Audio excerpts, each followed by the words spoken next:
Hello friends, മുരിങ്ങയില ഉപയോഗിച്ചുള്ള 2 റെസിപ്പികളാണ് ഇന്നത്തെ വീഡിയോയിൽ ഉൾപ്പെടുത്തിയിരിക്കുന്നത്.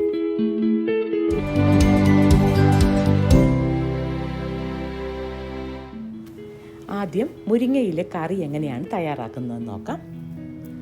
എല്ലാവർക്കും അറിയാവുന്നതുപോലെ മുരിങ്ങയില തണ്ടോട് കൂടിയാണ് ചെടിയിൽ നിന്നും ഒടിച്ചെടുക്കുന്നത്.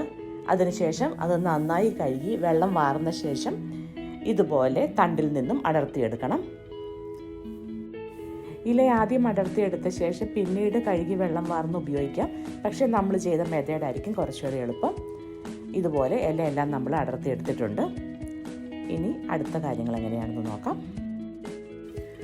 അടുത്തായിട്ട് ഒരു മിക്സിയുടെ ജാർ എടുത്ത ശേഷം അതിലേക്ക് 1 കപ്പ് തേങ്ങ ചിരകിയത് ചേർക്കുക, 3-4 വെളുത്തുള്ളി ചേർക്കുക, അതുപോലെ തന്നെ 3-4 ചുവന്നുള്ളി, പിന്നെ 1/4 ടീസ്പൂൺ ജീരകം, 1/4 ടീസ്പൂൺ മഞ്ഞൾപ്പൊടി, 1 ടീസ്പൂൺ മുളക് പൊടി, കാശ്മീരി ചില്ലി ഉപയോഗിക്കാം, പിന്നെ 1 പച്ചമുളക്. അരയ്ക്കാൻ ആവശ്യമുള്ള വെള്ളം മാത്രം ചേർത്ത് നല്ല പേസ്റ്റ് പോലെ അരച്ചെടുക്കുക.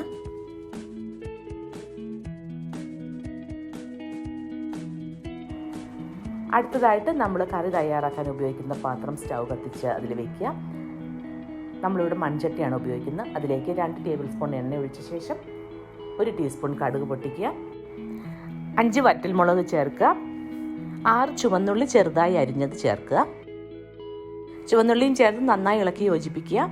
ചുവന്നുള്ളിക്ക് ചെറിയ ബ്രൗൺ കളർ ആകുന്നത് വരെ നമ്മൾ വെയിറ്റ് ചെയ്യണം. ഇനി കുറച്ച് കറിവേപ്പിലയും ചേർക്കാം.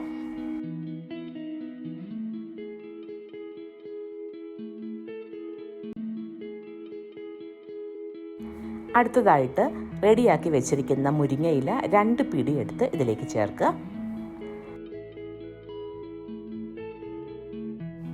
നന്നായി യോജിപ്പിക്കുക.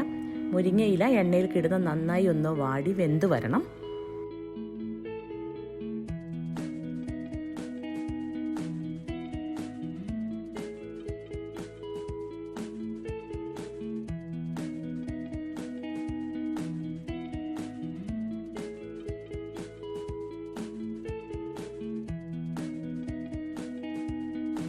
ഇത്രയും മതിയാവും. ഇനി നമുക്ക് ഇതിലേക്ക് അരച്ചു വെച്ചിരിക്കുന്ന തേങ്ങ ചേർക്കാം.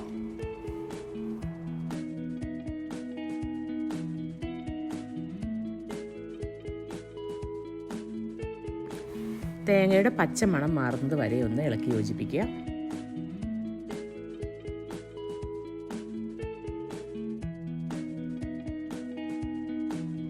ഇനി ഇതിലേക്ക് ആവശ്യത്തിനുള്ള ഉപ്പ് ചേർക്കാം. ഇനി നമ്മുടെ മിക്സിയുടെ ജാറിലേക്ക് തേങ്ങ അരച്ച് വെച്ച മിക്സിയുടെ ജാറുണ്ടല്ലോ, അതിൽ കുറച്ച് തേങ്ങയൊക്കെ ഉണ്ടാവും. എന്തായാലും അതിലേക്ക് 1 കപ്പ് വെള്ളം ഒഴിച്ചിട്ട് അതും കൂടെ ചേർത്ത് നമുക്ക് ഈ കറിയിലേക്ക് ഒഴിക്കാം.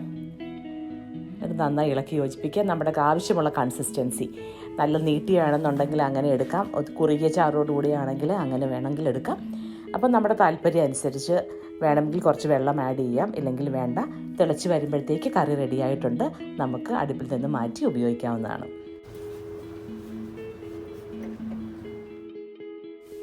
അടുത്തതായിട്ട് മുരിങ്ങയില തോരൻ തയ്യാറാക്കാം. തോരൻ തയ്യാറാക്കാൻ ആവശ്യമായ കടായി സ്റ്റൗവിൽ വെച്ച് ചൂടായ ശേഷം 2 ടേബിൾ സ്പൂൺ എണ്ണ ഒഴിക്കുക, 1 ടീസ്പൂൺ കടുക് പൊട്ടിക്കുക, പിന്നെ 1 ടേബിൾ സ്പൂൺ അരി. നമ്മുടെ ഇലക്കറികൾക്ക് എപ്പോഴും അരി വറുത്തിടുന്നത് നല്ലതായിരിക്കും. അപ്പം 1 ടേബിൾ സ്പൂൺ അരിയും കൂടെ ചേർക്കുക. അരി നന്നായി പൊട്ടി വരുന്ന ശബ്ദം കേൾക്കാൻ പറ്റും. ആ സമയത്ത് വേണം നമുക്കിനി ഉള്ളിയൊക്കെ ഇടാനായിട്ട്. അരി വറുത്ത് കഴിയുമ്പോൾ ചുവന്നുള്ളി ഏകദേശം 15 എണ്ണം ചെറുതായി അരിഞ്ഞത് ഇതിലേക്ക് ചേർക്കണം. അതുപോലെ തന്നെ വെളുത്തുള്ളിയും 6 എണ്ണം ചെറുതായി അരിഞ്ഞത് ചേർക്കാം.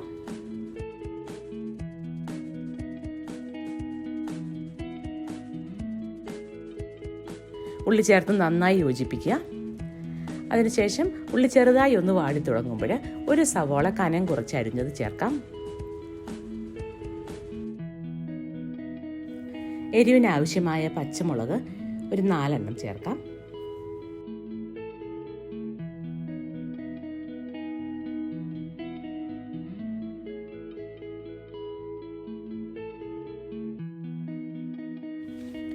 അടുത്തതായിട്ട് ആവശ്യത്തിന് ഉപ്പ് ചേർക്കുക.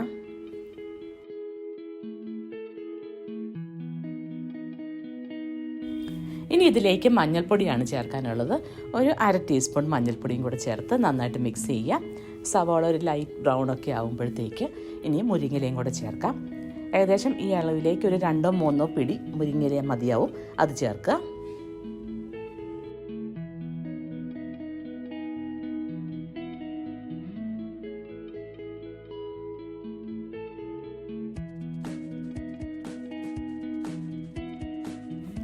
നന്നായിട്ട് മിക്സ് ചെയ്ത് കഴിഞ്ഞാൽ ഇനി തേങ്ങ ചേർക്കാം.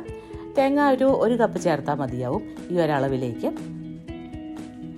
ഇലക്കറി ആയതുകൊണ്ട് തേങ്ങ നല്ല നേർമയായിട്ട് ചിരകി എടുത്താൽ പിന്നെ ഒതുക്കേണ്ട ആവശ്യമില്ല. എന്നിട്ട് എല്ലാം ചേർത്ത് നന്നായിട്ട് ഇളക്കി യോജിപ്പിക്കുക.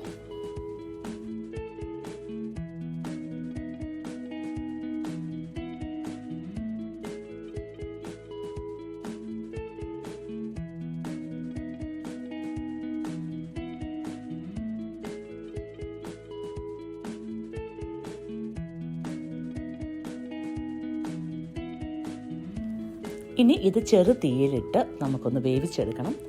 മുരിങ്ങയിലേക്കൊന്ന് വെന്ത് വരണമല്ലോ, അപ്പം ചെറു തീയിലിടുക. ഇടയ്ക്കിടയ്ക്ക് മൂടി മാറ്റി നമ്മൾക്കൊന്ന് ഇളക്കി കൊടുക്കണം.